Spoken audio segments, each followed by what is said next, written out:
ഇത് 3 വാഴ ഏത്തവാഴയാണ് വെച്ചിരിക്കുന്നത്. ഇതിൻ്റെ ഗുണങ്ങൾ എന്താണെന്ന് ചോദിച്ചു കഴിഞ്ഞാൽ നമുക്ക് വള ലാഭമുണ്ട്, പണികൂലി ലാഭമുണ്ട്. ഇപ്പം സിംഗിളായിട്ട് 30 വാഴ വെക്കുന്നിടത്ത് നമുക്കിത് 90 വാഴ വെക്കാം. അപ്പം അങ്ങനെയുള്ള പിന്നെ ഇതിന് കാലനാട്ടില്ല, പിന്നെ വാഴയ്ക്ക് കേടില്ല.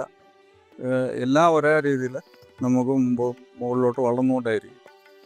ഇത് സാമാന്യം നല്ല കൊല 6 പടല 5 പടലയുള്ള വാഴക്കൊലകൾ കിട്ടും. പിന്നെ ഇതിൻ്റെ ചുവട്ടിൽ നിന്ന് പിന്നെ ഇനി വരുന്ന വിത്ത് നമ്മൾ ഈ 2 എണ്ണം വീതം നട്ടും. നമ്മളൊരു വാഴയുടെ ചുവട്ട് 2 വിത്ത് വീതം, അപ്പോൾ അങ്ങനെ 6 എണ്ണമാവും. അങ്ങനെ അടുത്ത 6 എണ്ണമാണ് നമ്മുടെ ലാഭം എന്ന് പറയുന്നത്. അങ്ങനെയാണ് ഇതിൻ്റെ കൃഷി രീതി മുമ്പോട്ട് കൊണ്ടുപോകുന്നത്. പിന്നെ നാട്ടുകെട്ടൊന്നുമില്ല, ഇതിന് ചുറ്റും നമ്മൾ 2 കയർ കെട്ടേ ഉള്ളൂ. ഈ 3 വാഴ വെച്ചുള്ള കൃഷി മുമ്പോട്ട് കൊണ്ടുപോകുന്നുണ്ട്. ഏത്തവാഴയ്ക്ക് മാത്രമേ നമ്മളിത് പരീക്ഷണം ഞാലിപ്പൂവിനൊന്നും അത് വെക്കാം, അങ്ങനെയുള്ള പരീക്ഷണങ്ങൾ നടത്താൻ പറ്റത്തില്ല. കാരണം അതിന് കൂടുതൽ വിത്തുകൾ ഉണ്ടാകുന്ന കുട്ടികൾ നമ്മൾ കുത്തിമാറ്റും. ഈ കൊല ഇപ്പോൾ വെട്ടത്തില്ലേ, ഇട്ട് കഴിയുമ്പോൾ ഈ 2 എണ്ണം നിർത്തിക്കൊണ്ട് ബാക്കി എടുത്ത് കളയും. പൊട്ടും. പൊട്ടുമ്പോൾ ശക്തിയുള്ള 2 തൈ ഒരു മുട്ടി നോക്കും, ഇത് കൊലയാവും.